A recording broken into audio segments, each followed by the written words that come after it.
another one. There must be something important behind it. I can feel it.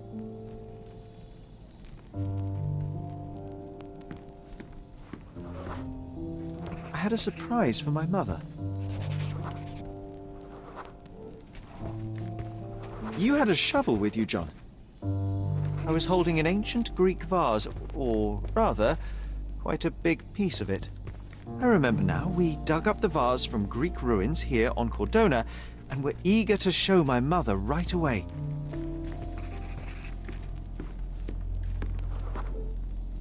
For some reason, the door was closed. We knocked. But nobody answered. We thought that she was busy. So we left the vase and ran downstairs.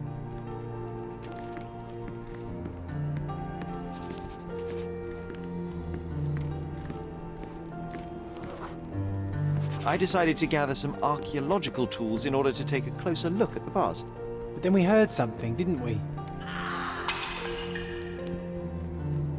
Yes. It came from upstairs.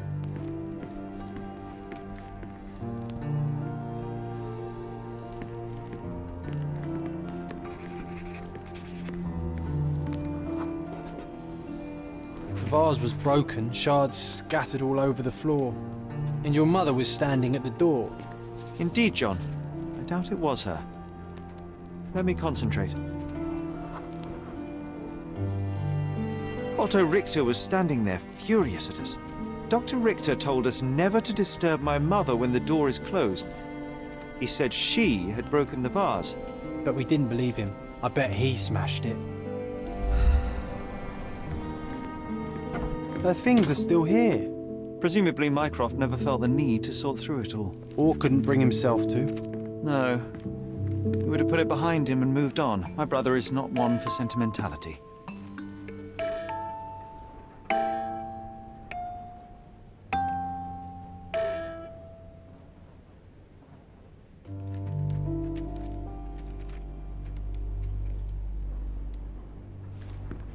It reminds me of my mother.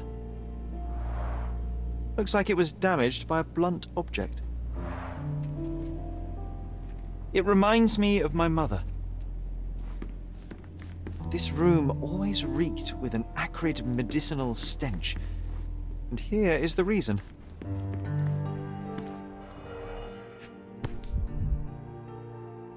This picture was drawn by my mother.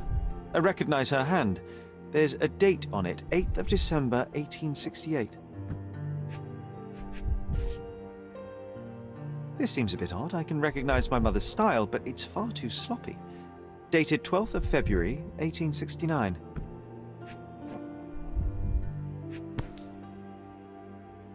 It's difficult to tell what this is meant to represent.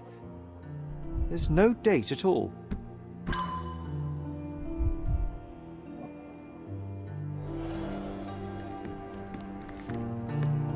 Straps on the bed. Just doesn't look right. Seems this was the most frequently used medication. 1 dram dissolved in a glass of water administered daily, not to exceed 1 dose in 24 hours, not to be given to children.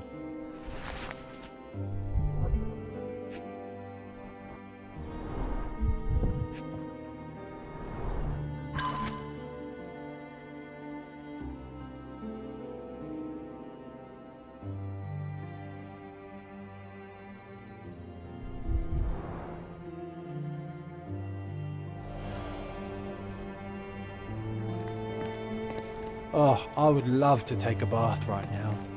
Not this one. Surface corrosion suggests it was prone to extreme temperature fluctuations. For medical purposes, I suppose.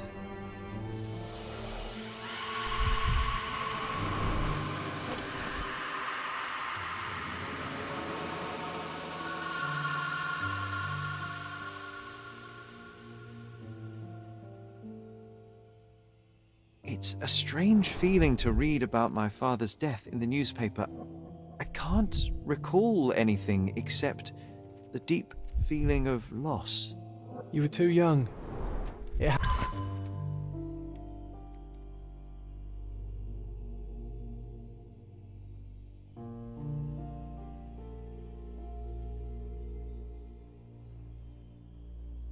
happened before we even met. It's so sad. I'm sorry.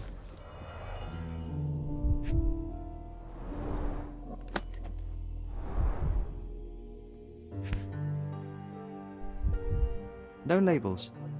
I doubt it ever had one. There appear to be residues of the bottle's contents at the bottom.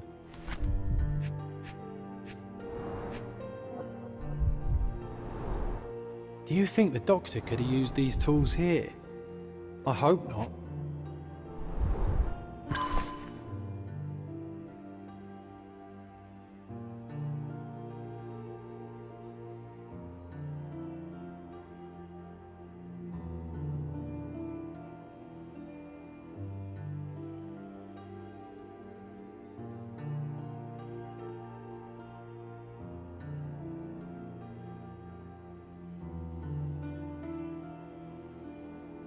Oh, it brings back some memories.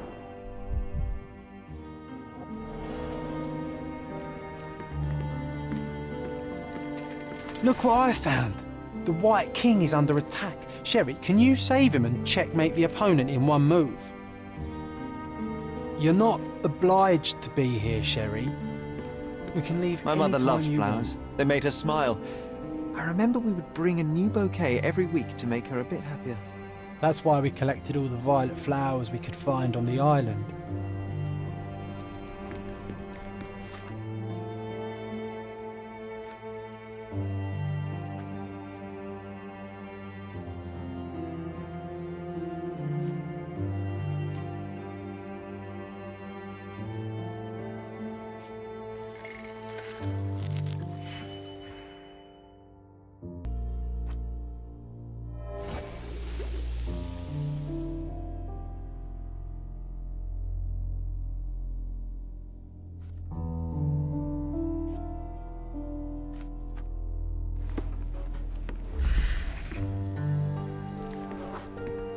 We had to put the tray with Mother's morning tea down, but why? Mother was troubled that morning. Something we did upset her. Dr. Richter tried to... The broken plate shards were all over the floor. Mycroft had to change his suit as the one he was wearing was completely stained. It's starting to ring a bell. I think it happened in the morning.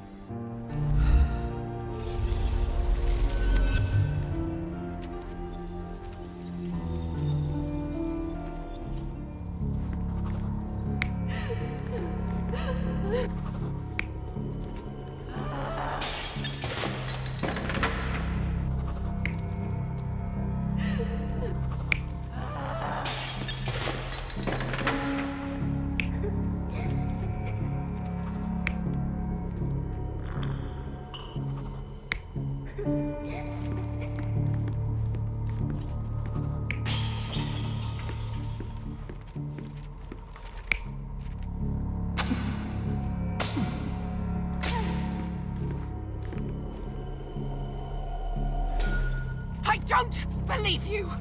Liars! Get away from me! It's not true! It's not real! What? Oh. Everything will be okay, Sherry. I promise.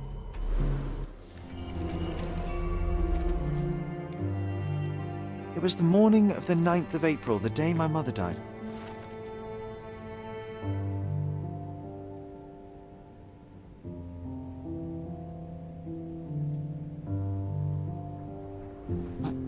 My mother, she was not just ill, but mad.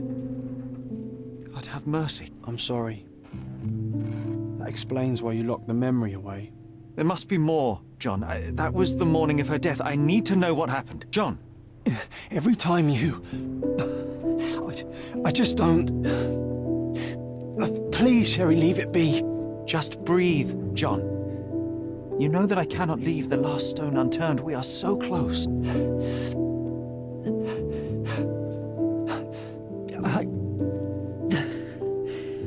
I know.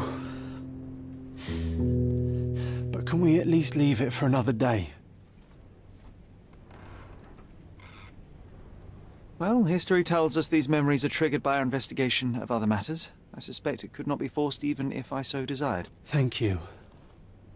How are you feeling about all this? Tell me, I'm not the only one reeling. In the end, little has changed. My mother was still unwell, just not with tuberculosis. What I do not yet understand is why Mycroft lied about it. There are precious few pieces of this puzzle remaining, John. Let us dawdle here no longer. Indeed. Wait, did you hear that? Yes. Metallic souls. What is this sailor doing here?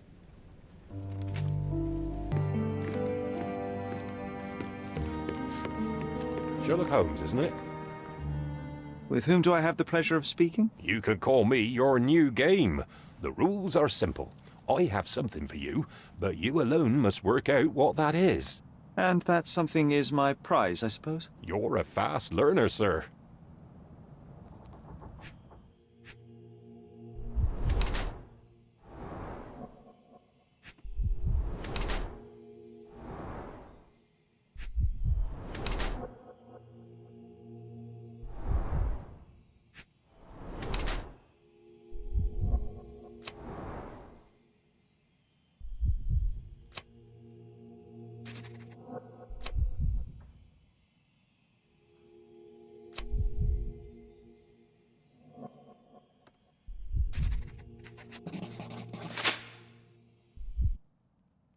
I cannot believe that Mr. Vogel has somehow successfully called my attention to his gallery. You're here with an invitation to visit it, obviously. My word, you are fast, Mr. Holmes. Could you explain how you came to that conclusion? Of course. Explanations are my favorite part of any conversation. Hands without any sign of regular physical activity, in contradiction to one who would most usually wear such a uniform. The paint in your hair is pink. I don't know of any military service that paints their ships pink, unless they have launched a new fashionable fleet. A sailor with the soul of an artist? I would suggest rather a gallery employee disguised as a sailor to mislead me. How many artists on the island know where I live and of my passion for deduction? Werner Vogel is clearly at the top of the list. And you've been attempting to conceal something square-shaped within your pocket. An invitation, I suppose. An invitation to Mr. Vogel's gallery. That was remarkable, Mr. Holmes. Mr. Vogel was right about your genius. I think he may have even underestimated you. This is your invitation. Please tell Mr. Vogel that the seed has been planted. He asked me to tell you to do so, if you win this little game. Farewell.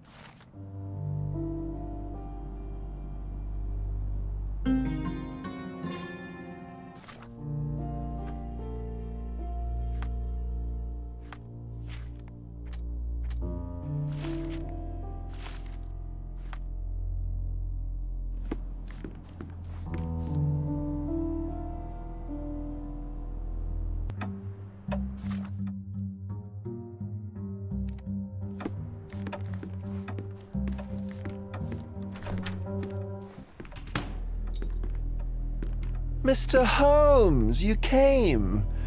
Oh, how kind. Though now, of course, I realize it is because of my game, not the works on display.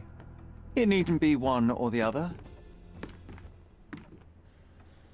Your man's disguise was easily debunked, Mr. Vogel, but I shall admit that you planted in me the seed of curiosity. Ah, terrific! I had no doubt you'd put the pieces together. Let us call it an opening gambit before the real game begins. So, this little game of yours, what's it about? An enigma to solve. A locked area in the basement with no windows found brutally vandalized. I have no clue how it was possible. What about this intrusion? What happened? Last night, I was about to leave the gallery when I heard a noise downstairs. I went to the basement, but I didn't see anything out of the ordinary. It was admittedly a rudimentary inspection. It is not uncommon to get rats down there, so seeing nothing of note, I left and locked up the building. When I returned this morning, alas, I discovered that part of the exhibition had been torched, and there was no sign of the intruder. The mystery being, of course, that all the doors to the gallery were locked exactly as I left them. And the door to the basement is the only entrance? Correct. Tell me you're not intrigued. And this locked area downstairs, what exactly was it? The under gallery. It's always shut, and I'm the only one with the key. Ah, so this is your private collection, not part of the gallery. Oh, no. It's an exclusive exhibition of eccentric pieces.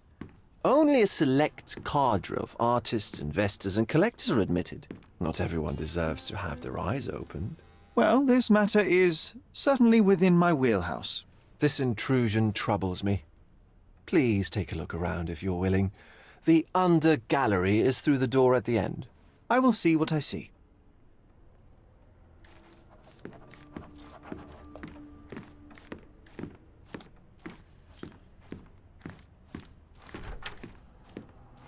You sure you don't like art, Sherry? You sure you don't like art, Sherry?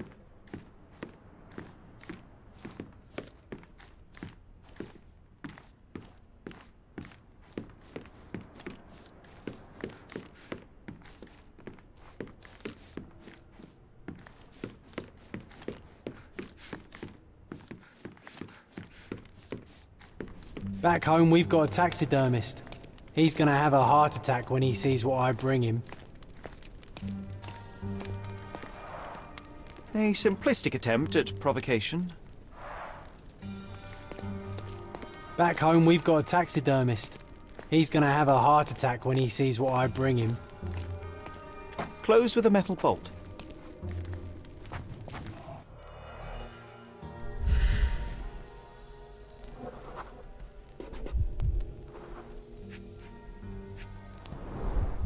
Footprints.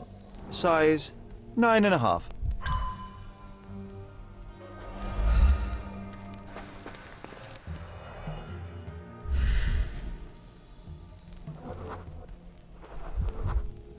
The left step's length is shorter than the right. It indicates that the walker was lame. Old, and hasn't been used for a long time.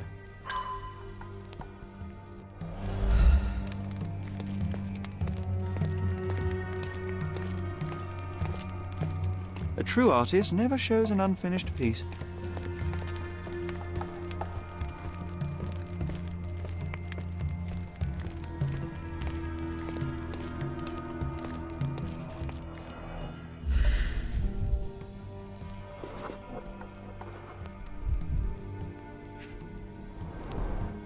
Sherry, how about some company in that dreary chamber of yours?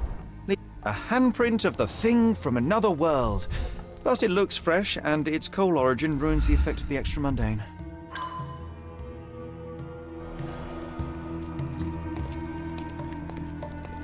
Sodden and mold-ridden. One presumes deliberately.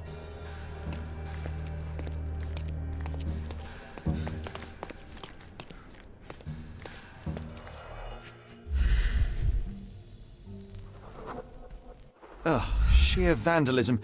Only an ignorant person could do such a thing.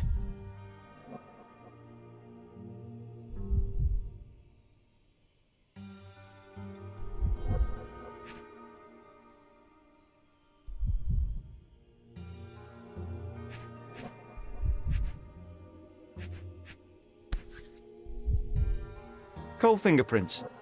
I think we're looking for a man with a coal moustache. A Maupau butt.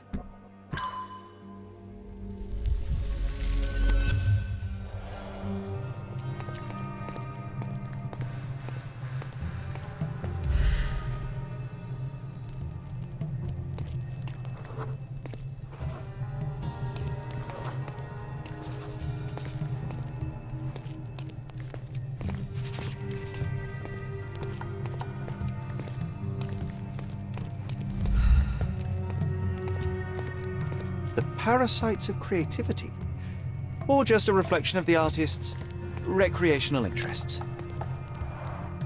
Saturn devouring his sun. Oh, grim composition.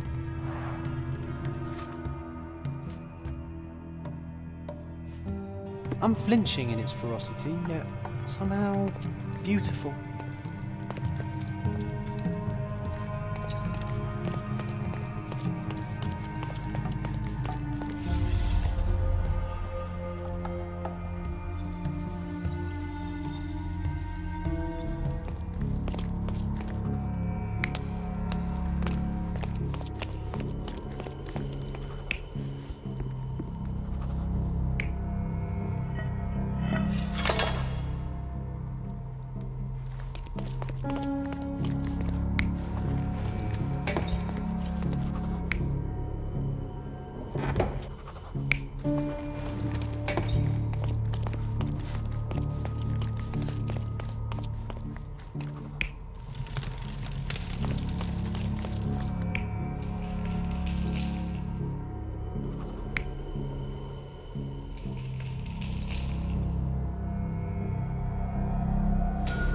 The intruder entered the basement through the coal chute. He used a magnet to open the hatch bolt. He accidentally pushed a shovel to the floor. Vogel heard the noise. At the sound of his approaching footsteps, the intruder hid inside the coffin. When Vogel entered the basement, he failed to notice anything strange and left without properly checking. The intruder waited until Vogel had left the caravanserai before burning the paintings in Wilde's room, but the vandalism was a cover for the theft.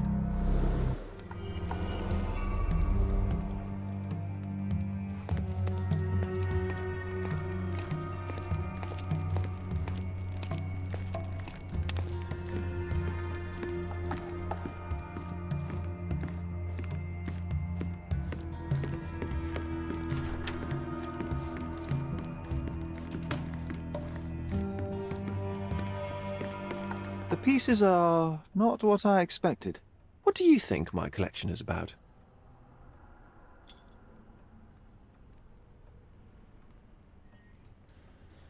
It's a reflection on mortality. Nothing lasts forever, no beauty sustains itself, and everything succumbs to darkness. Am I right? I don't know. Well, that's absurd. Of course you know. It's your gallery. There is no one answer, no singular truth, but many filtered through the subjective mind. That forgetting, embellishing, lying machine. Besides, what's wrong with a lie if it makes life more interesting? What's wrong with a lie? It corrupts the ability of others to behave freely and rationally. Men never act freely and rationally anyway. It matters not what is or isn't in the end. The only important thing is how you feel. And I simply want to feel and consume as much as I can. Don't you? Feelings are simply one's animal ancestry trying to wrest back control of the brain. I try to avoid the distraction. You try not to feel, even in a place like this? None of it moves you? To be frank, I struggle to maintain even a whit of interest in art. But Mr. Holmes, it is joy incarnate, mankind's greatest achievement. Mankind's highest achievement above all others is objective and rational thought. I see then why you dislike art, for it means whatever you want it to. Or perhaps, Mr. Vogel, I was lying. Aha.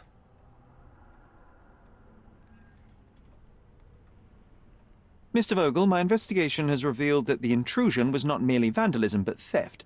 The limping visitor left your place with a canvas. That's very impressive. This thief was familiar with the gallery and he was sporting a limp. Do any of your clients or artists come to mind? My, your attention to detail is remarkable, Mr. Holmes. I should introduce you to Bosch's works. Alas, I'm afraid I cannot suggest a culprit. The intruder entered the basement through the coal chute. He used a magnet to open the latch and dislodged the shovel while doing so. That's the noise you heard yesterday. When you went downstairs to investigate, he hid in the coffin. It seems I should have checked the space more thoroughly. The fire was a clever attempt to hide a stolen painting, even if it didn't fool me. I found the remnants of an empty frame in the pile of ashes. The canvas had been removed. Do you know which paintings in the Wild Room may have interested a thief? Were any particularly expensive? Those pieces belong to a well-known artist named Boniface Mercurio. They're controversial, but not of a notably high value. There's something more, is there not? I can see it in your eyes. Indeed. There is another intriguing angle. I recently received an anonymous offer for one of Mercurio's works. The sum was more than fair, and indeed could have saved Mercurio from his artistic poverty. But he declined it. Was it a performative whim? Some artists lionize pain and hardship as if their work would be worse after a meal and a hot bath. I cannot tell. But not only did he refuse the deal, he insisted on displaying the painting in the public space. I was hoping to change his mind, but artists are a special breed of stubborn. So where can I find Boniface Mercurio? I know he lives somewhere in Old City, but couldn't be more specific. He's a prominent figure, so finding him shouldn't be a problem. What was depicted in the piece?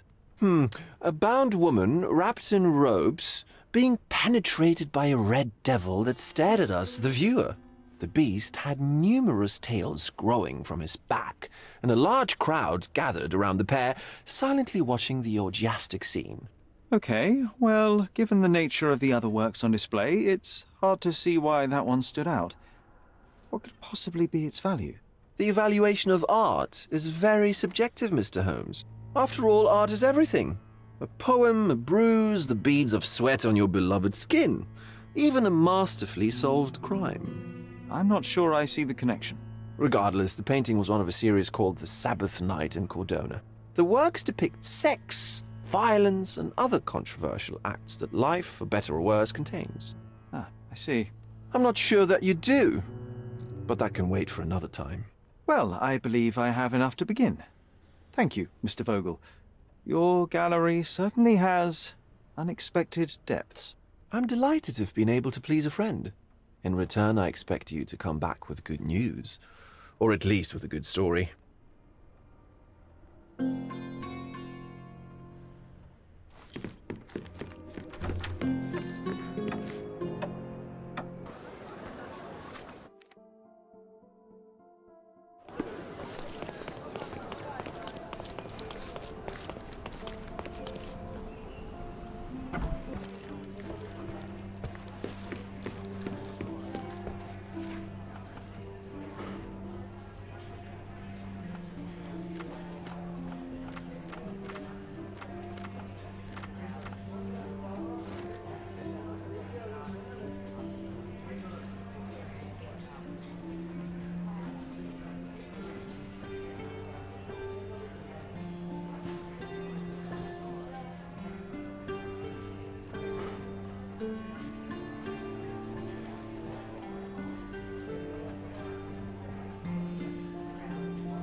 Boniface, sweetie.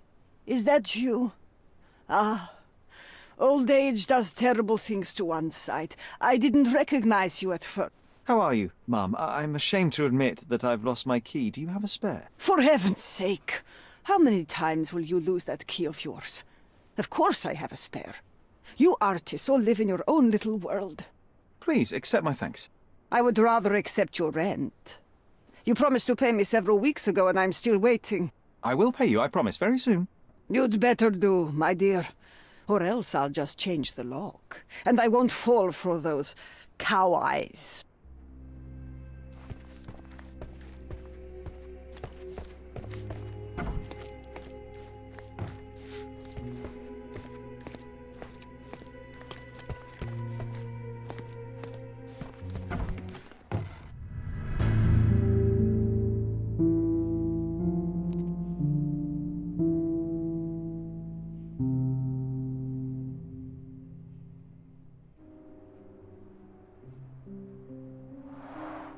The blood has dried.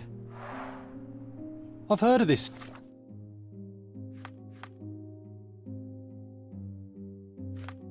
style of painting.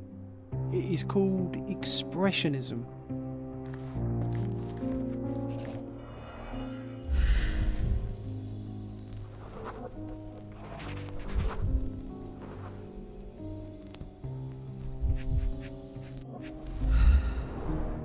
It appears the wine was truly awful. I wonder where he got that fancy camera. Despite the overall tendency towards mess, you cannot sit with the drawer pulled out like this. Someone left it after searching.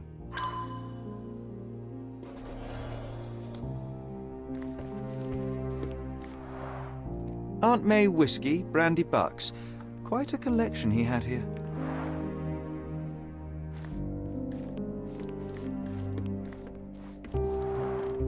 The chest has been searched.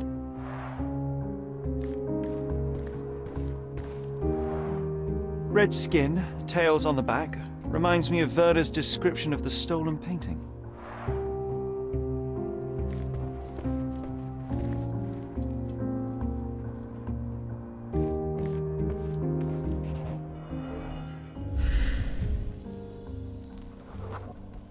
Judging by post-mortem rigidity, the body lay here for 1 or 2 days.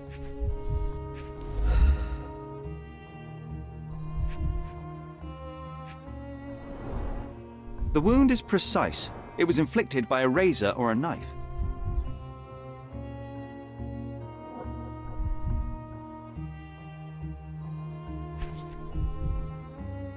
A normal kitchen knife. Could be the murder weapon.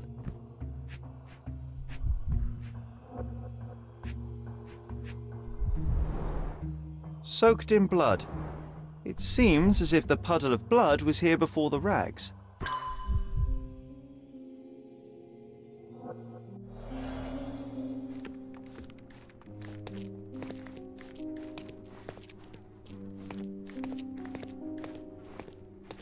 The photograph was not pulled out in time. Such a waste of material. Look at this, John. Isn't it our stolen demon?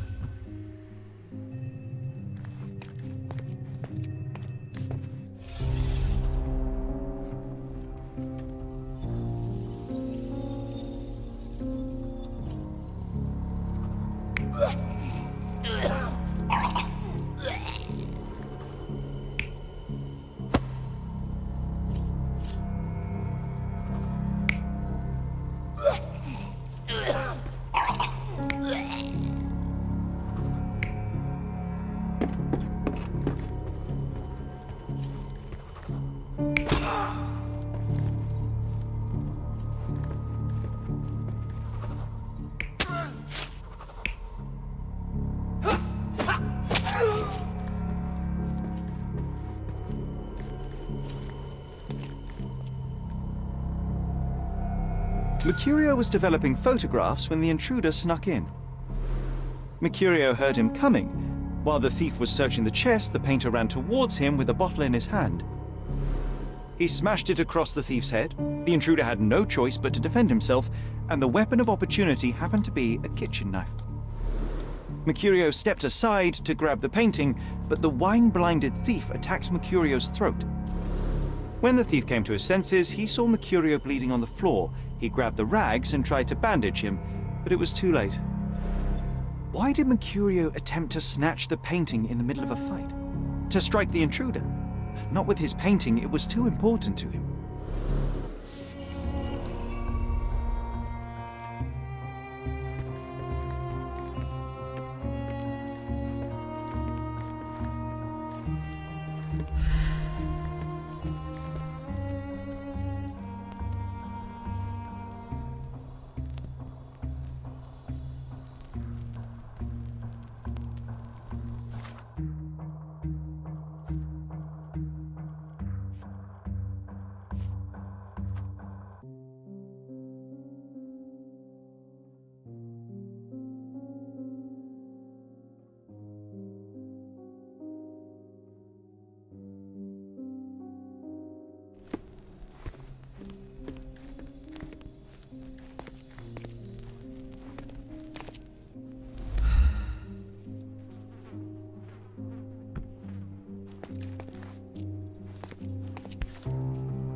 The photograph was not pulled out in time.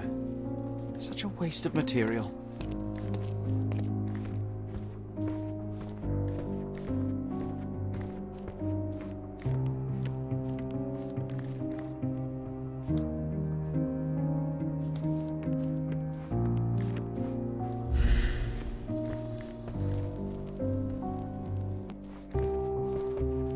It's time for some chemical magic, John.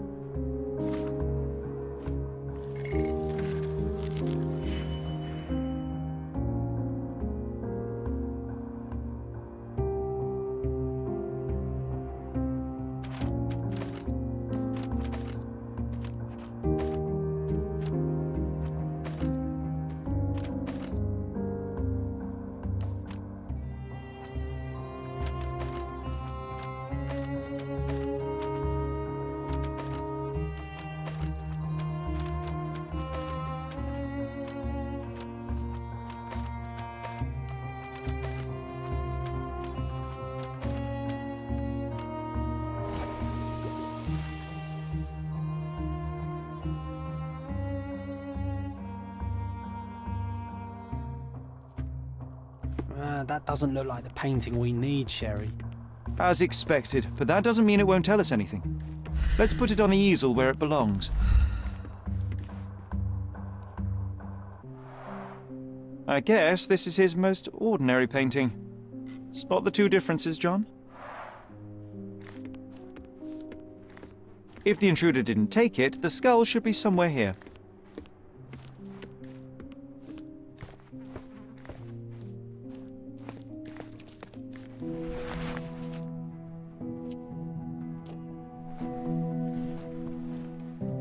Monster was actually a man.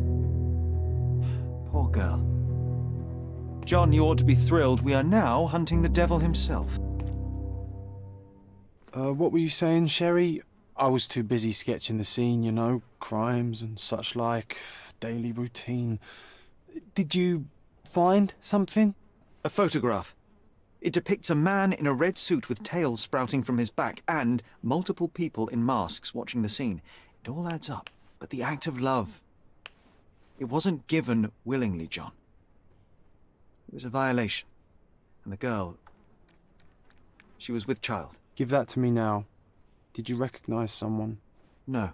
Although the victim is not from Cordona, she is African. Look at the ritual scars on her face. Get that image out of your brain. You have to continue the investigation. I must speak to the landlady.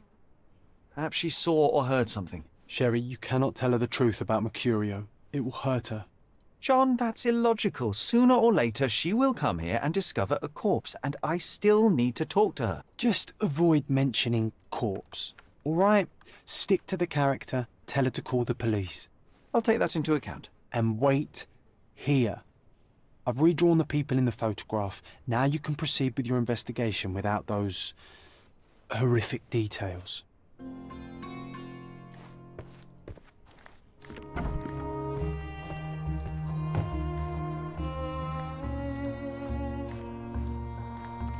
What's wrong, dear? You look like you've seen a ghost.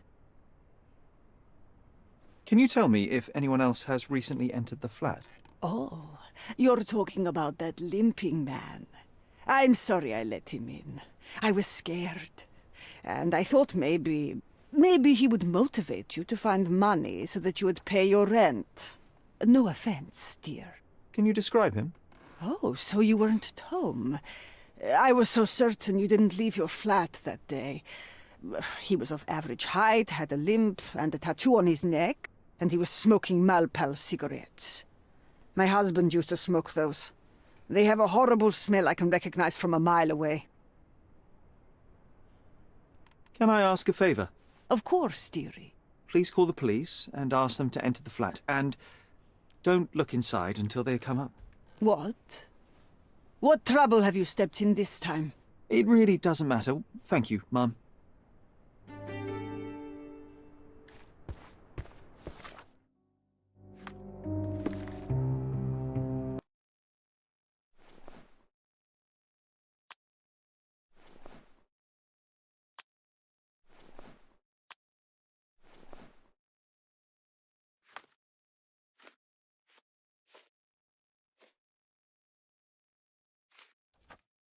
That was close. But you did everything correctly. Now, take off your outfit. I can't let you walk around in a dead man's clothes.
Beasts!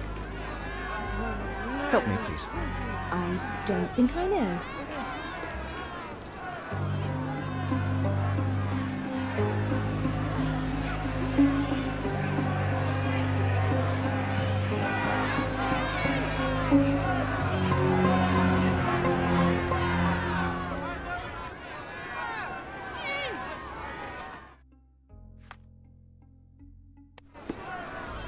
Murderers! They're completely livid. Murder! Beasts! May I ask for your assistance? Nothing I can tell you, sir, but others might know more. Sir, this place is off limits to the public. Please state your business or leave, or I shall request that the police escort you out. My name is Sherlock Holmes. I'm a private investigator. I'm looking for a witness for a case. A private investigator? Really? Even so, you're not authorised. I can't let you in. And you are? I'm Ronald Harlow, here to handle the refugee situation on behalf of City Hall. I'm the acting supervisor here, so I have full authority here to ask you to leave, or I shall order the police to detain you for trying to pass the blockade. Please, step back.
What about the murder that this crowd keeps shouting about?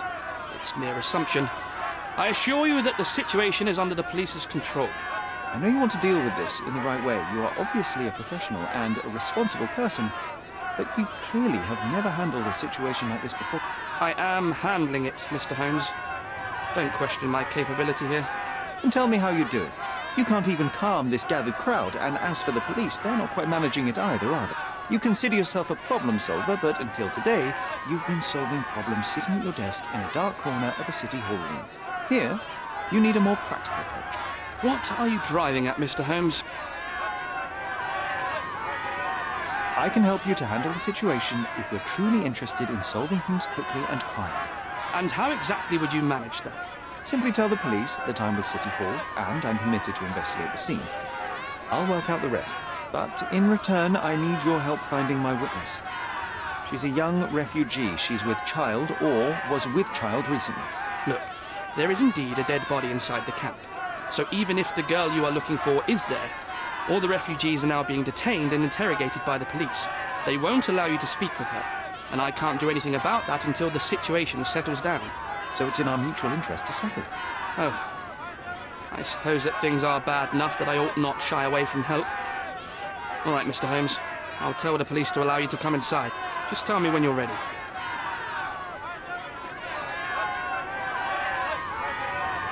Mr. Harlow, how did the refugees end up here exactly? Oh, so you're not from around here yourself? I've been away for some time, but I read the papers. Yes, this whole story has been in the papers for almost a year now. They were smuggled to Cordona on a ship from Africa. Smuggled? Then why didn't you deport them? The smugglers managed to sneak them to shore and hide them inside an abandoned warehouse. When the police raided the warehouse and found the refugees there, the ship was already gone. We aren't even certain as to which ship it was. We have busy shipping routes with other colonies these days, you see. So you decided to lock them up under a bridge? There was no other option. We're still trying to work out what to do with them. I only hope we'll find a humane solution and not put them on a raft and float them out to sea. Mr. Harlow, what exactly do you do here? What are your responsibilities? What I do and what I am responsible for are two different realities, Mr. Holmes. On paper, I am in charge of the camp territory, security, provision, and the refugees in general. What I actually do most of the time is knock on every City Hall door trying to obtain some funding, or at least rations for the camp. The police here on City Hall's behalf too? They are, minus those who came here after the body was found. The governor won't let the refugees disperse into the island, so there's a significant police presence guarding the camp. Naturally, they answer directly to the police. I have some influence here, but I'm not their direct authority. I'm ready to take a look at the scene. All right. Go inside the camp and find Inspector Tewkesbury. He's the officer investigating the scene. Tell him I sent you. Say you're an independent expert from City Hall. He'll fill in the details for you. I'll find my way with words. Thank you, Mr. Harlow.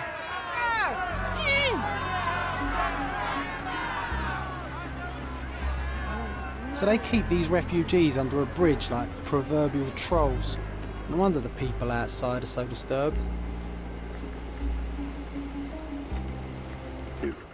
How did you get in here? Mr. Ronald Harlow let me in, sir. I'm Sherlock Holmes, a surveyor of refugee affairs with City Hall. You're Inspector Tewkesbury, I presume?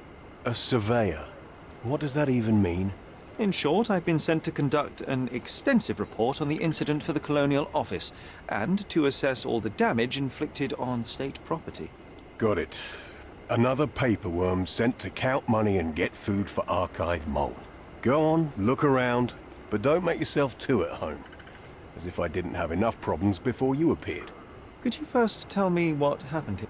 What happened? People from the bridge above the camp heard a woman screaming and saw a mass of refugees attacking a man. Clearly not a refugee. When the camp guards came by, the man was floating in the sewage canal with a knife in his chest. Bam. A murder. Big news for Cordona. I'm sure. Thank you, Inspector.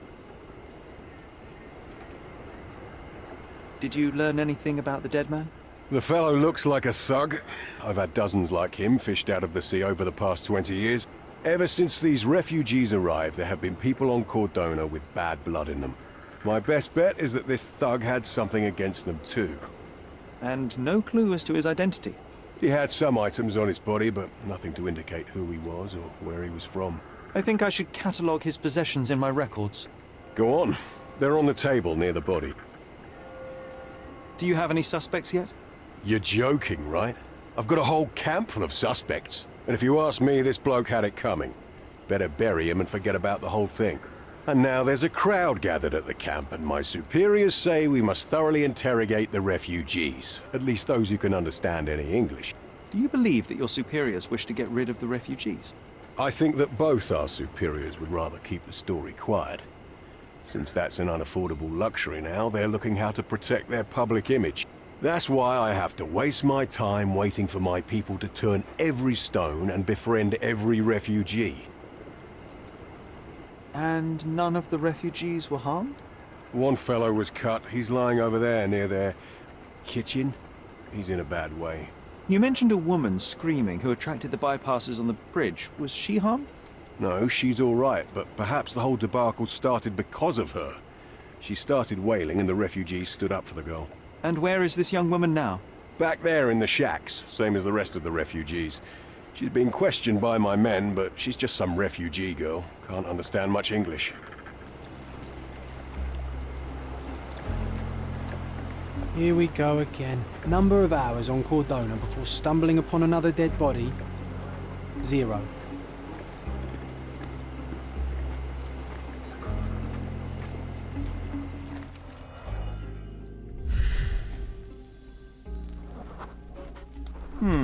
Coal dust under the nails. I don't see much coal around here. An interesting tattoo. Does it mean something?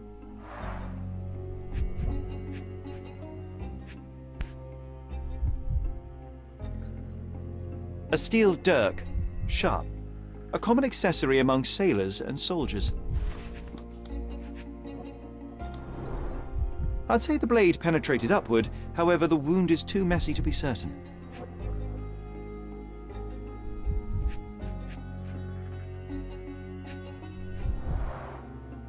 Heavy boots, with one sole far more worn than the other. This man was limping John. A violent death. But this man, limping. Coal dust. I think we're onto something here, John.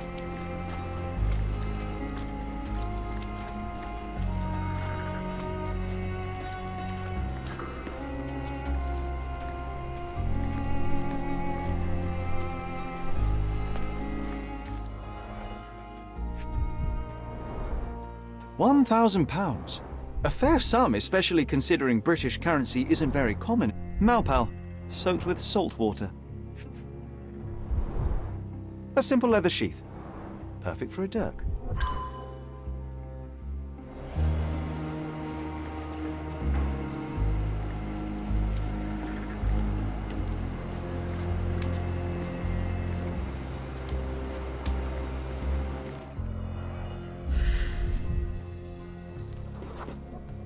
A furrow in the ground.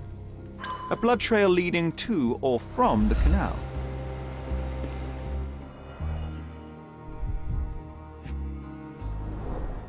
Someone bled profusely here.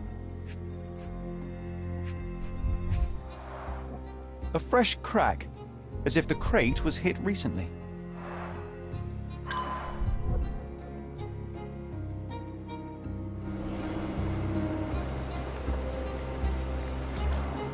Clearly a left handprint here.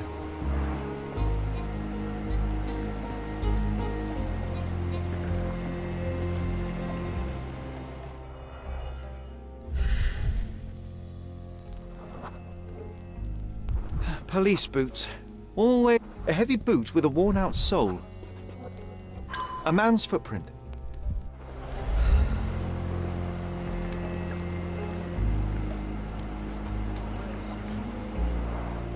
Oh, carnelian agate beads, a traditional African adornment.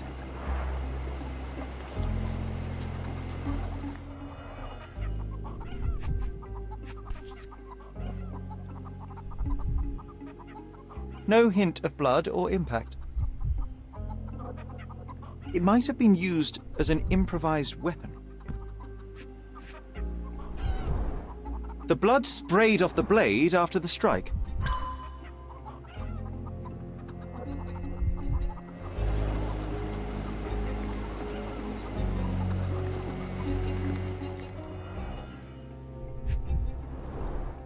The cut is deep, potentially serious if not treated immediately.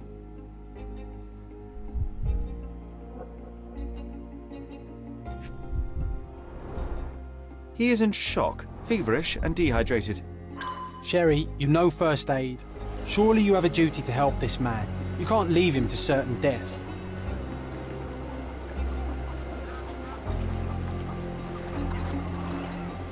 Someone was dragged against their will.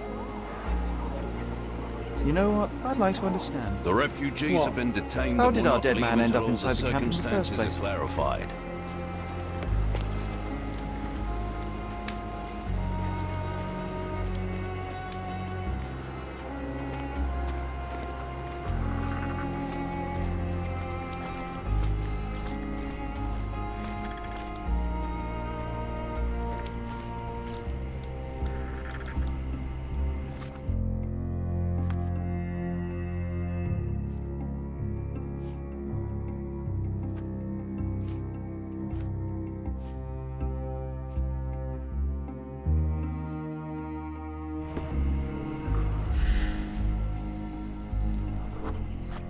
I can use this to stop the infection from spreading.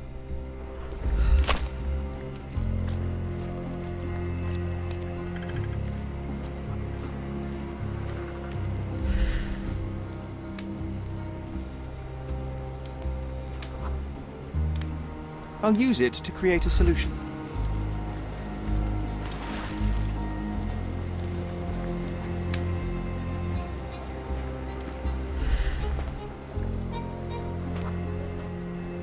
Just washed.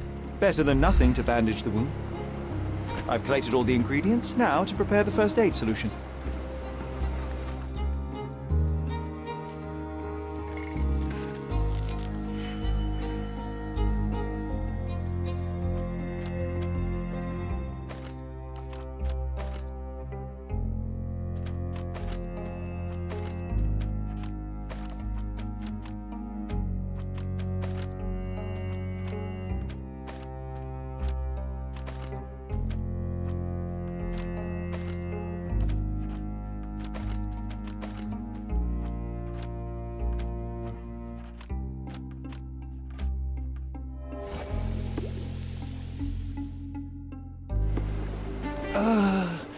Thank you. This should make you feel better, my friend. Now remain lying down and drink as much water as you can. Well done, Sherry. At least he won't die from the infection.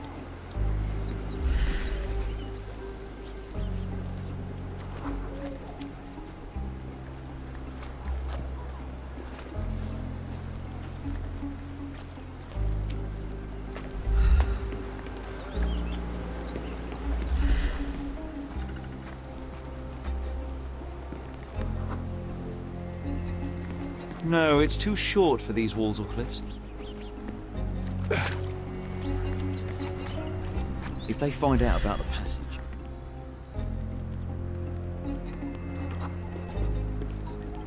Sealed shut. Sherry, just I look at doubt our man this. could get through Living this grate. quarters in a sewer. What kind of a gene... We have seen some dark If they find places out in about Cornwall.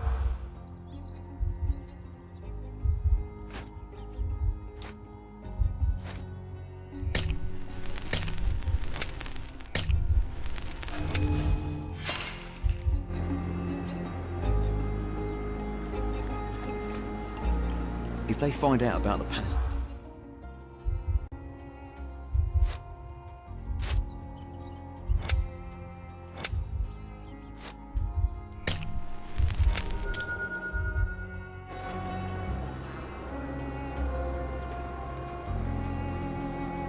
nobody will know anything if you keep your bloody mouth shut. The coppers smell fishy here, Sherry. Perhaps we should sniff around in the camp a little more thoroughly.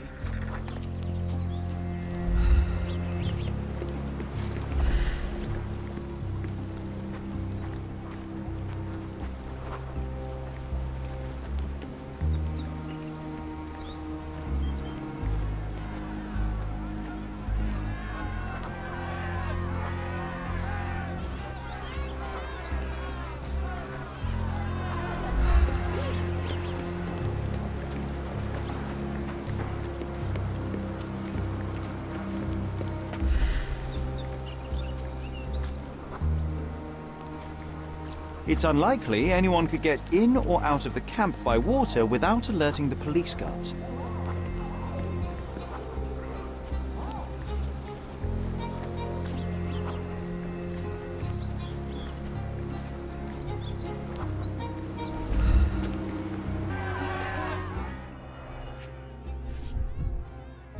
A single Malpal butt. Roadman's cigarettes. A brand highly regarded by law enforcement officers. So there wasn't any sophisticated infiltration plan. The good old police just let the man into the camp. Now we have everything we need to get the full picture of what happened at the camp.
You're not even trying, Sherry. Concentrate.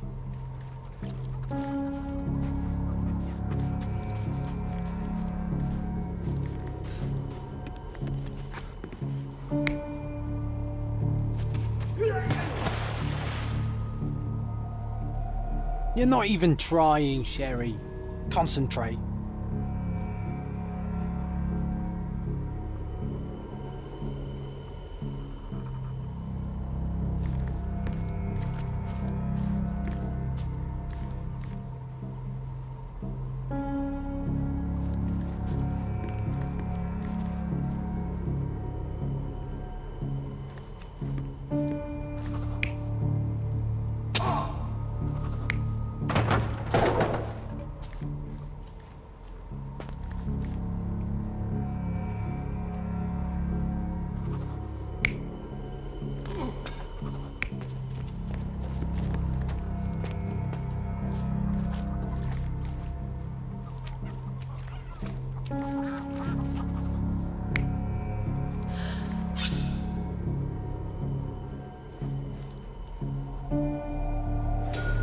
So, we have a thug who came to take a refugee woman with him. She resisted, but he dragged her by force.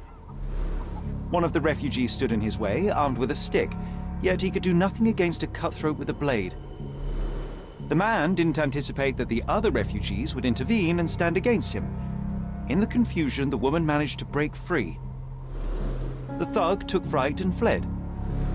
He was stopped by the falling crates. He stumbled and fell, piercing his chest with his own blade. However, the wound didn't cause instant death. He managed to stand, but still bleeding, he lost his balance on the bridge and fell. Before all of this, the man had freely entered the camp through the main entrance. The police admitted him after they had a short smoke together. You live by the sword, you die by the sword. In our man's case, it's the same sword.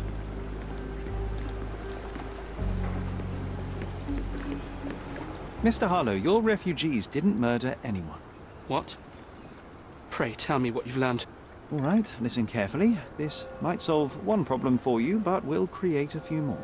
Oh, well, that's a great start. The man came to the camp intending to kidnap one of your refugees, a woman. What he didn't expect was that the refugees would stand up to protect the woman. A brawl had broken out. In the chaos of it, the man stumbled over those crates and fell on his own blade. How do you know he fell on his own blade? The wound in his chest was inflicted from an unusual angle. It was not an offensive stab, shall we say. The refugees didn't touch him, and judging by the blood at the scene, the intruder managed to raise himself but was unable to walk very far. He ultimately fell into the canal. But how did he sneak into the camp? Why didn't the police see him? And this is where your new problems emerge, Mr. Harlow. What do you mean? You're not a dull-witted man. You know what I mean. There is no feasible way to get into the camp without the police guards knowing of it. The pile of mess I had to sort out has just become bigger, but somehow that doesn't surprise me. Anyway, I thank you for your help, Mr. Holmes. I'll take it from here. Meanwhile, I'll make sure the police aren't detaining the refugees any longer. You can go back in and look for your witness. You think one small clock can make any difference in this place? Who knows, John? Just one ill-fitting cog could make the whole machine crumble.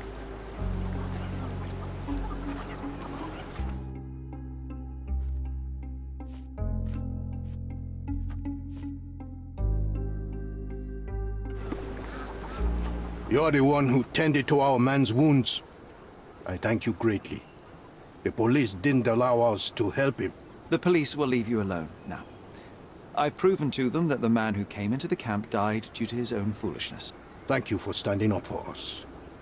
But nobody would help us without a reason. You're here because you want something. Yes, I do. I need to speak with the girl drawn here. The dead man came for her too. He wanted to take the girl away, but we won't allow her to be hurt again. What do you want from Naylor? Naylor.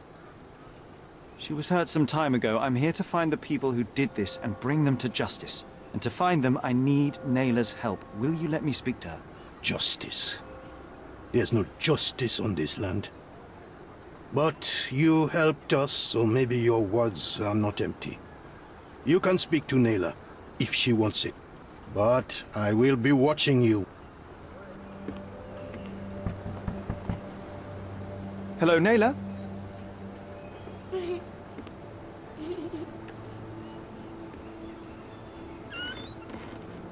My name is Sherlock. I know someone hurt you. I am here to help.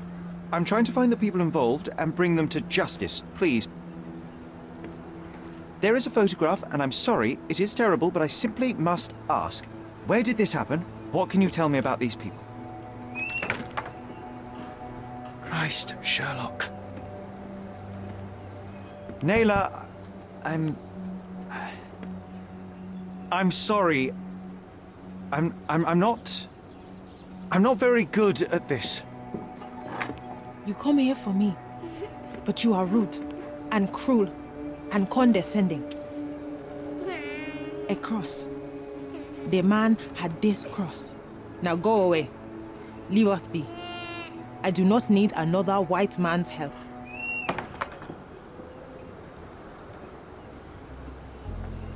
Oh, glad that wasn't me. Not my best work, John, by a long shot. Naylor doesn't want us meddling. I'm starting to wonder what this all achieves. But she helped you anyway. Now we know that maniac's face and the cross he wore, we can still catch him. At least some of your kind have a heart.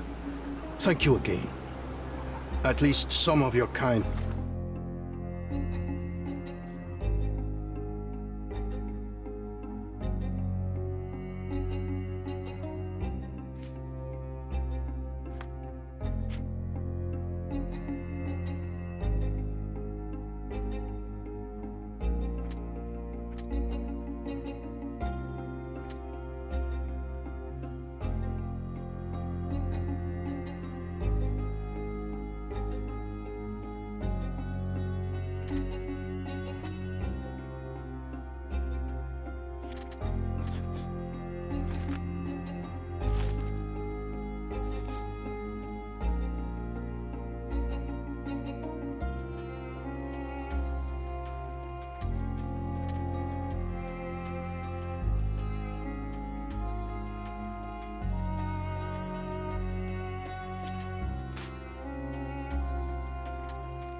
Have a heart. Thank you again.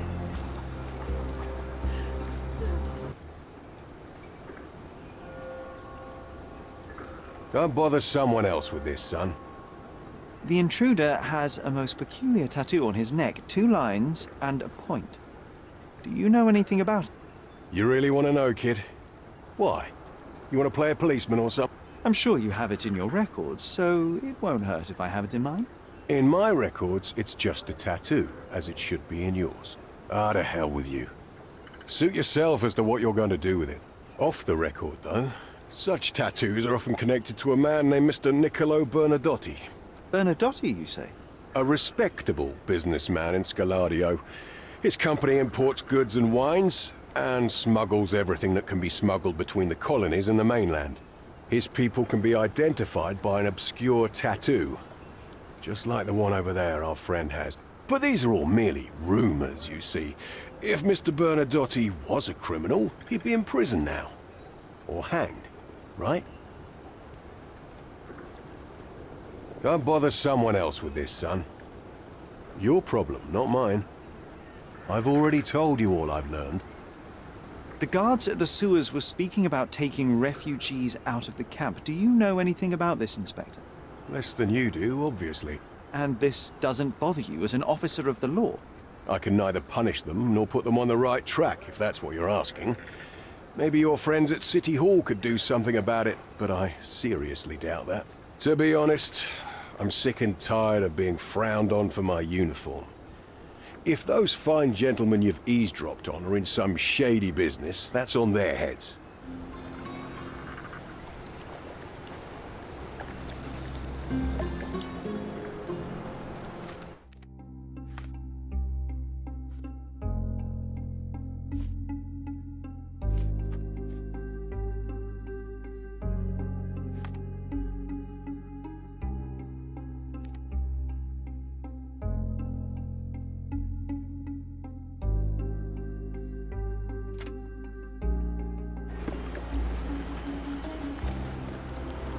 Sherry, wait. You might want to settle all the matters in the camp before leaving. You probably won't be coming back here anytime soon.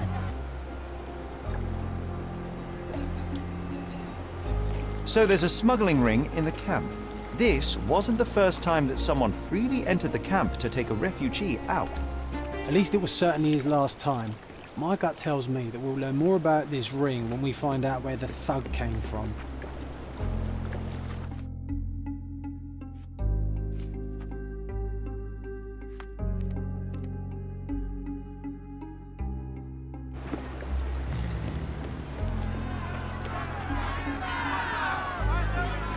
Murder!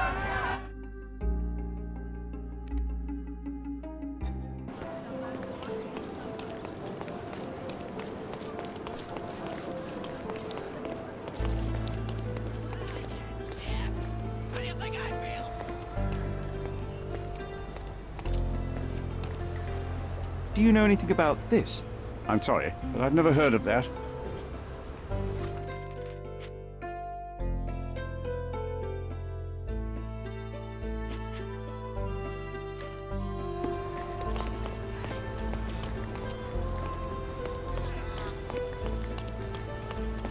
These workers don't look like your average Cordona folk.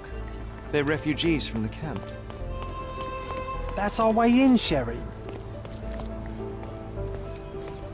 Hey, yo. This is private property. You lost something.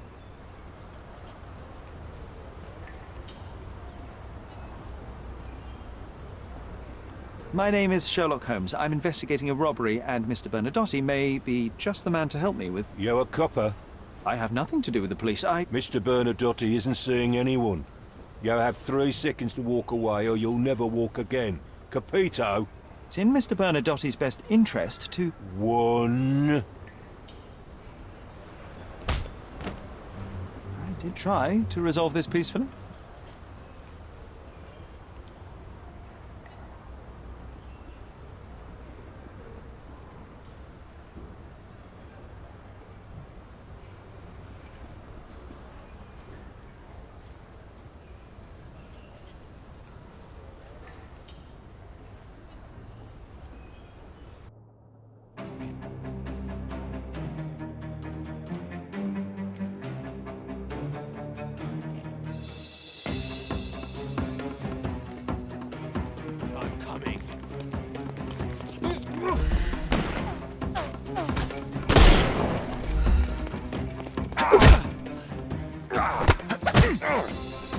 Don't bother moving.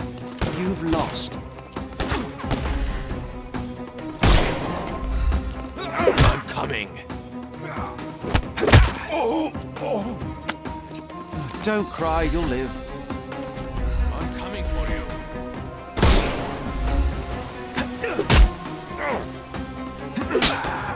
Too simple. The snuff's ready.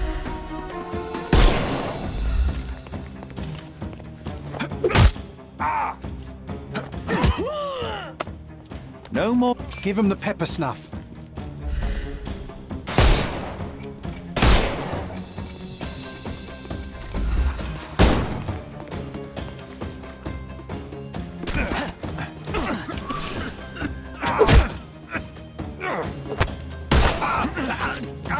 Take a rest, my friend.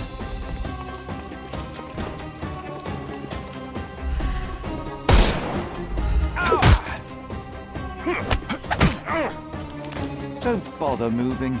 You've lost. We can overcome the brute now.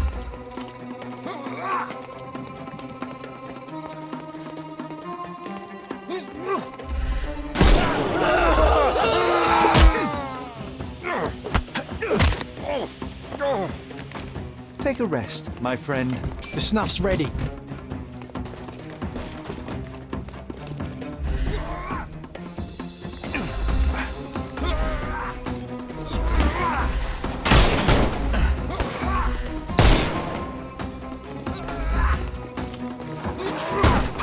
Eat lead!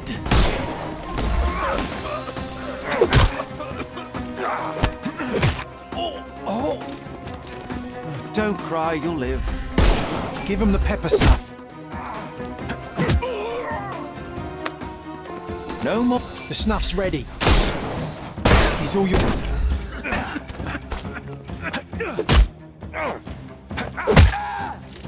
Take a rest, my friend.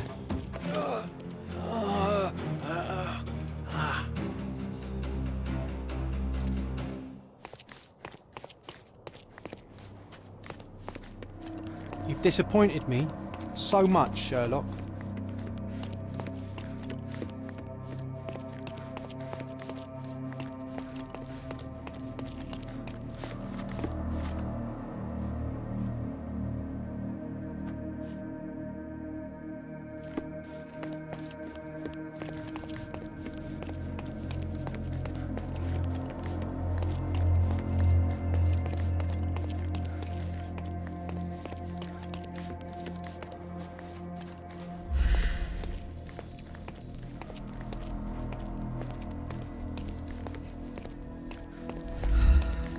This seems familiar.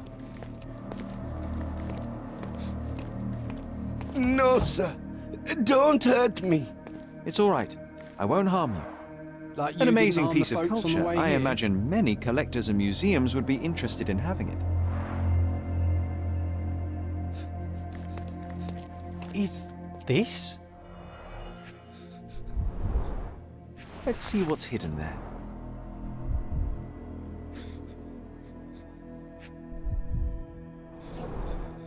Vogel's stolen painting.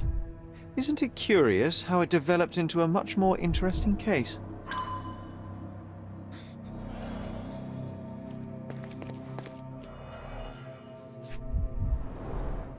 Masks, traditional for the Chokwe people of Central Africa.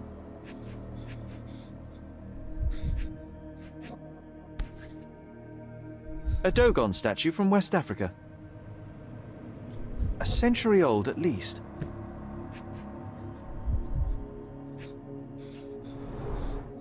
VH Grindley Flow Blue tableware. This is what lies behind the facade of Bernadotte Company Limited.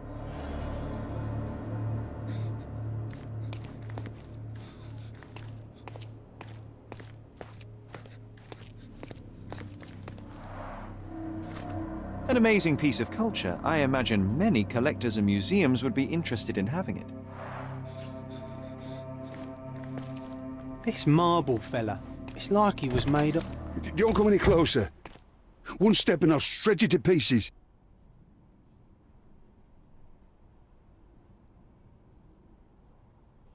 Keep standing in my way and no one will ever see you again.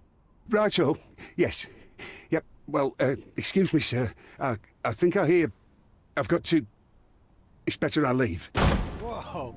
Oh, wow. That was as if somebody put my words in your mouth.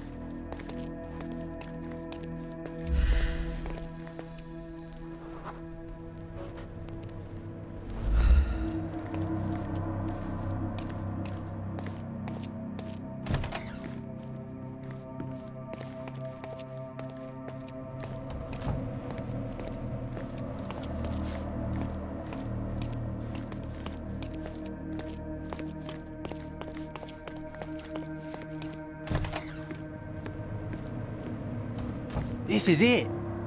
This is where all the magic happens. This is it. This is where all the magic happens.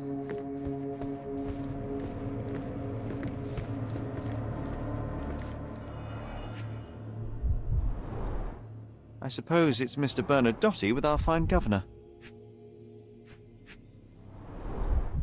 1875. It was taken a few years back. John, how many people in Cordona have a photograph with the governor, do you think? You definitely don't have one. Please don't shoot me. I have a family.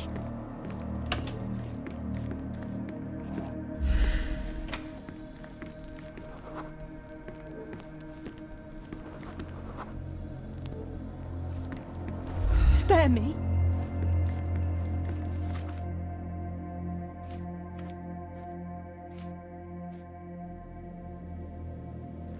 Spare me.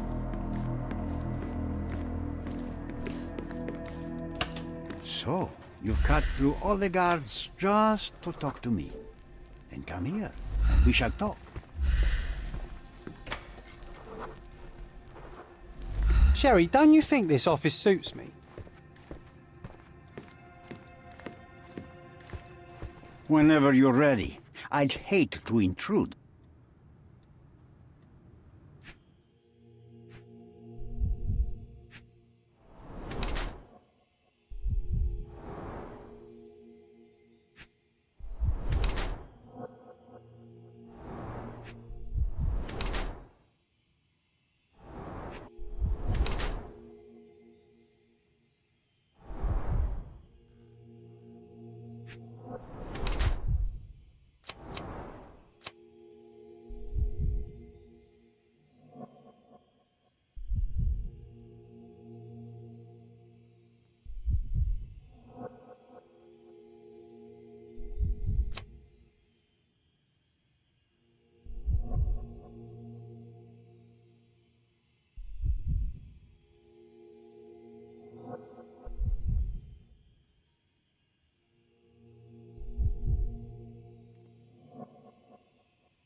Bad news. The thug you sent to the refugee camp only succeeded in stabbing himself. His next and final journey will be to the morgue. Hold your horses. Who the hell are you? Sherlock Holmes. And you are Niccolo Bernadotti, a smuggler, kidnapper, and notorious cutthroat, among other things. Few men would dare waltz into my office and address me like that. You are either overconfident or unintelligent. This is private property. Give me one reason why I should not shoot you on the spot. I am sure my friends at the station would call it self-defense.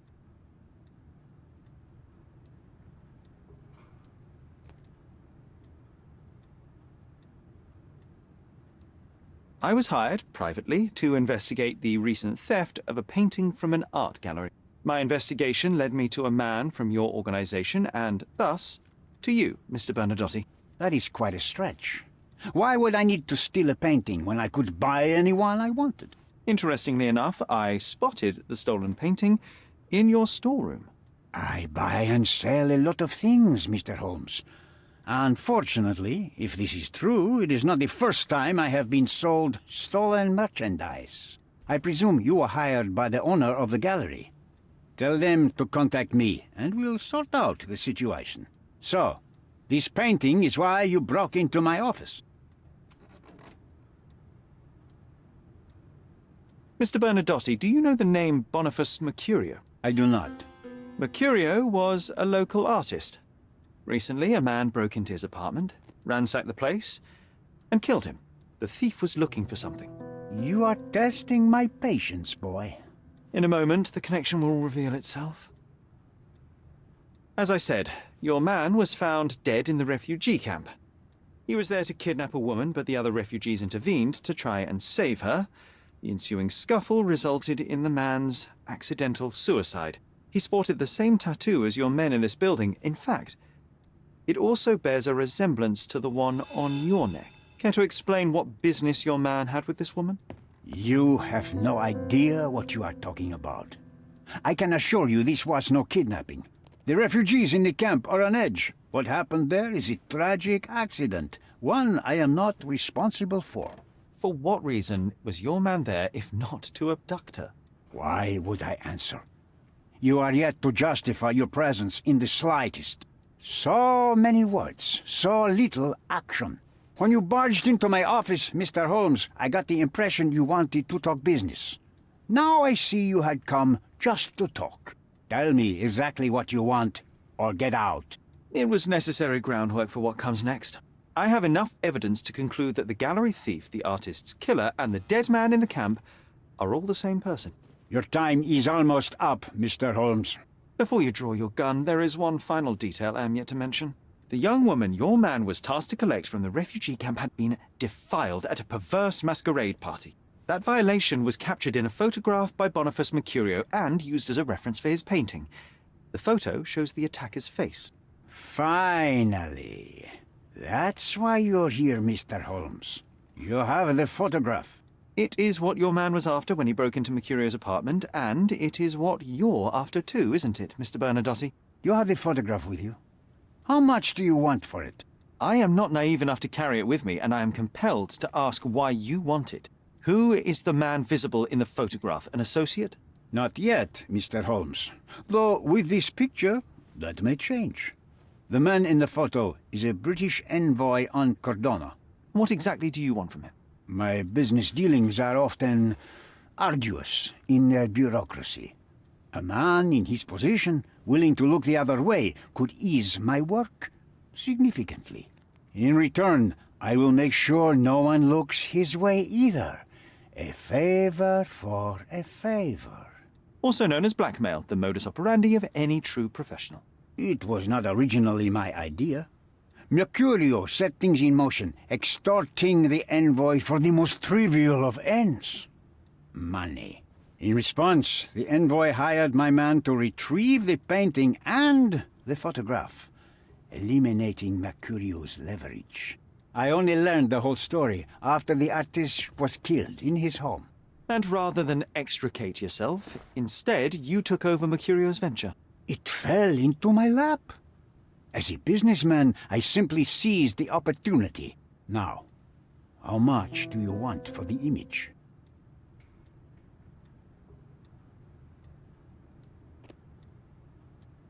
Why did you send your man to remove the woman from the camp? Without a photograph, her testimony was the next best thing. Securing her was in everyone's interest. Victims and witnesses all too often disappear. I thought the girl was safer with us. I did not anticipate what would happen at the camp.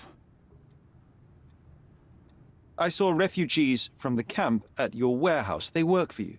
I have made certain arrangements with City Hall and the police. Thanks to me, refugees can work and be paid.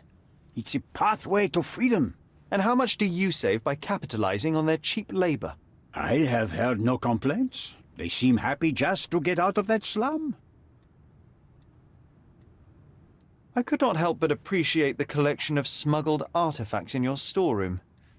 You have rather diversified your business. Oh, high and mighty of you, Mr. Holmes. Not all smuggling is immoral. I pay generous rates to developing cultures and spread their culture to eager buyers. And furthermore, I supply many immigrants with a taste of home. A very convenient way of thinking. I have traveled wildly, Mr. Holmes. I've seen people in far-flung lands for whom my services are a lifeline. Without them, they would starve. The tax on cargo is often so absurd that it would be more profitable to simply sink your ship than dock it in the harbor. And trust me, I am speaking from experience. Why should I give you the photograph? Just name your price. What if my price were not money? You claim to have connections, Mr. Bernadotte. Perhaps you could improve conditions for the refugees. Give them a chance for a better life. Ha! I do have connections, Mr. Holmes, but help the whole camp? You are asking too much. I could, however, make arrangements for one person. The woman who was violated will have her own home outside the camp, solely for her and her child. She will no longer be a refugee, but a princess. That I can guarantee. Is that really possible? It will be neither fast nor easy, but I can do it. She deserves it, don't you agree? And as for her abuser, he will serve me, as much as he deserves. So in your plan, everybody will be given their due. Especially you, Mr. Bernadotte. Seems like a fair deal, no? I doubt anyone could offer you better. Simply give me the photograph, and the world becomes a better place. I give you my word. What makes you think you can decide what's best for these people? Such is the arrogance of British imperialism. The front door's now open, sir. I take your point. You can leave through it. If you want, of course.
If you're here on matters of signing up for military service, come back tomorrow.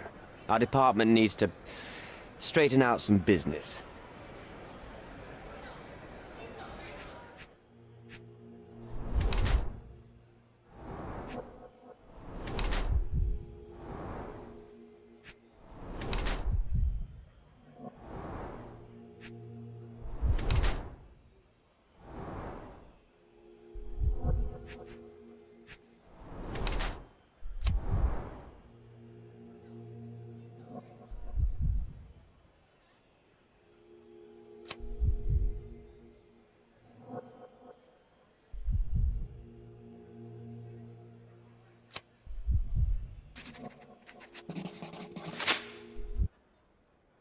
Why are you staring at me like I'm a Madame Tussauds figure? Didn't you hear what I just said? On my way here, I was wondering whether you might regret what you did.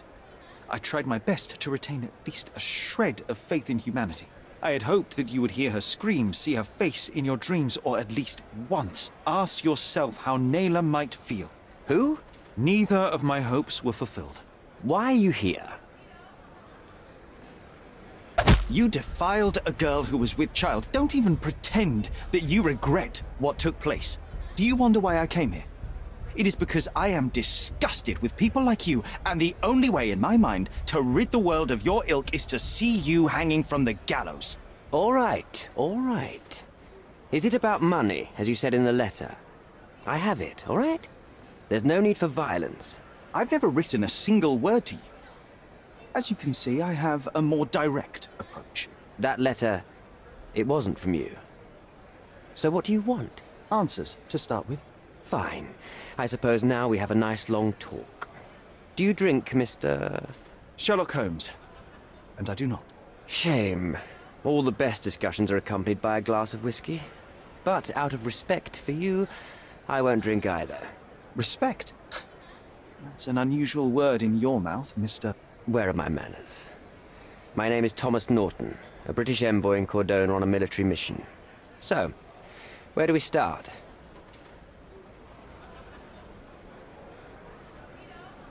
The painting that depicted you in the image of the devil was stolen by a mercenary. Did you have anything to do with it? I might be a rotten person, sir, but hiring criminals for illicit purposes is not in my daily schedule. And buying the painting in an attempt to hide the crime, is that on your daily schedule? What would you do in my situation? I would never put myself in such a situation. You're young. I could never have imagined myself in my current position. Yet, here I am in front of you. We all make mistakes, Mr. Holmes. And I'm no exception. So, let's return to the beginning. What happened at the party? I vaguely remember that night. As usual at such parties, you meet people, you talk with them, they invite you to spend some time alone with them. What can I say? I got myself mixed up with the wrong company, and somebody must have mixed some psychoactive substance in my drink. After that, it's all blurry. I completely lost my sanity. I made a terrible mistake which I regret deeply. You don't say. Do refugee girls often appear on the menu at those types of parties? It's rather rare. So you didn't attend the party to engage in an exotic experience involving a vulnerable woman unable to accuse you of assault? I would never have planned such a terrible thing. What happened was just bad circumstance. You mentioned blackmail. Tell me about it. All right. A couple of days ago, I received an anonymous letter. It said that in the art gallery at Caravansary there exists a painting that incriminates me. The blackmailer made it clear that if there is a painting, then a photograph exists too. And I should be wary of what it might do to my reputation. What does the blackmailer want from you? Money, of course. What else do such people want? Needless to say, I don't remember anyone taking photographs at the party. Up until the last moment, I hoped he was bluffing. But he wasn't, as you've just proven to me. Show me the letter. I burnt it as soon as I read it. I've left enough evidence. There's no need for any more. Boniface Mercurio. Does the name mean anything to you? He's an artist, right? The one responsible for the painting that compromises you. I found him dead in his room. Oh, that is bad. Wait, you don't think that I have anything to do with this? You had motive to kill him. Maybe I did, but listen. I know how this looks, but murder? That's on another level. I had thoughts that this Mercutio... Mercurio? Well, him, yes. I thought he could have been the blackmailer. But I was too afraid to make any hasty decisions. There were plenty of ways to fail by making a move, so I chose to wait. To see what he would do next. You have to believe me. I don't believe people, I believe evidence. Then look at the evidence. Mr. Holmes, I've built my entire career on hard work and uncompromising dedication to the Crown. I made a mistake, but I'm not a villain from some cheap adventure fiction. By putting me behind bars, you will benefit precisely no one.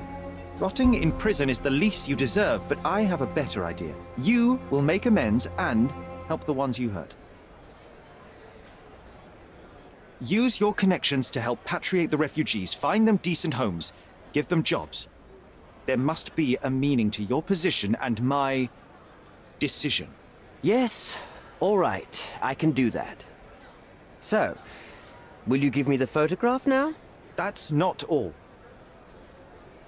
Naylor deserves the very utmost of what you can do. Help the girl?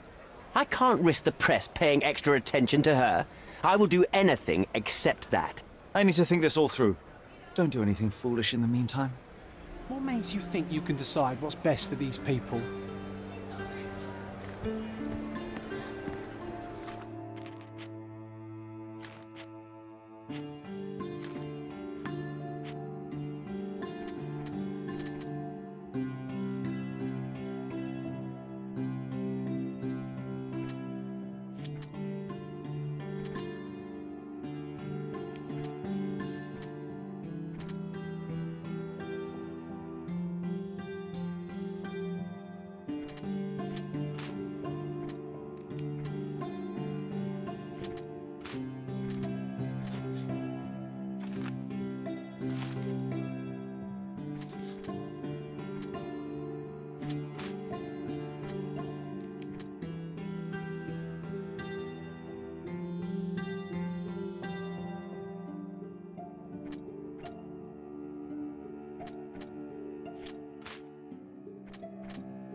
Have you thought it all through?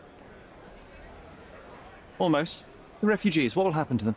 Well, I wouldn't be standing here in this fancy office if I didn't know how to pull the right strings. In fact, it's the only thing I know. The local governor will receive a decree signed by the House of Lords containing a request to patriate the refugees in the name of the Crown. From where did you gain such influence? I never asked you how you found the photograph. So don't ask the magician how he performs his tricks. But how can I believe you? Ugh. I presume you do believe in my selfishness. The initiator of the refugee salvation will be none other than the British envoy, savior and protector of those in need. It's a win situation for me, too. Now, what about the photograph? You deserve to be punished, but the greater good is what matters here. I won't bargain it for justice for Naylor.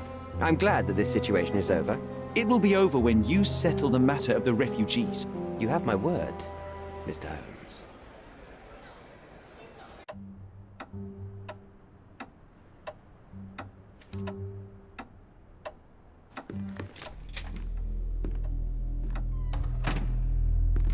Mr. Holmes, you've returned.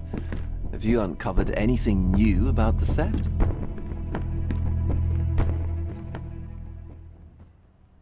I've brought news, but not all of it will please you. Fill me in, Mr. Holmes. I won't shoot the messenger. I located the thief, but found him rather cold. He was tight-lipped about the painting, too. Huh, he's dead. How very droll, Mr. Holmes. One presumes you were not responsible. It was an accident at the refugee camp. He impaled himself on his own knife. Life is nothing if not cruel and capricious. I tracked down Boniface Mercurio. I presume he wasn't delighted about the situation. He was not having a good day on account of his murder. Killed in his own flat by the same person that stole his painting. Oh, sweet Mercurio. Perishing in the pursuit of his art. How apt. I will miss his exceptional sense of humor. What about the stolen painting? Have you located it? I found the painting, but I could not retrieve it. Well then, where is it? In Bernadotti's office. Bernadotti? That shady businessman? Why would he steal it from me? I'm afraid you'll have to ask him yourself. I take it you found something more then. What happened to your crusade of truth? Was it not that important, after all? No truth will satisfy you, Mr. Vogel. It was not an attack, Mr. Holmes. If you've chosen not to tell me, I respect your intention. But it is just rather boring, isn't it? It is what it is. Well, now that we've resolved all of our outstanding matters, I have a gift for you. I took the liberty of having it delivered to Stonewood Manor. I am told it belonged to your mother. Previously you mentioned there may have been more to my mother's passing than consumption. It appears you were right. Oh dear, I'd hoped to be wrong. She was unstable, mentally unwell. She required sustained specialized treatment, but her madness persisted. I knew that Violet had disappeared from the public eye, but had no idea of her suffering. I cannot imagine what you're feeling. I'm fine. And what exactly have you sent me? Frankly, I'm not sure how to answer that. I trust you'll know. Thank you, Mr. Vogel. I am curious to see what you have procured.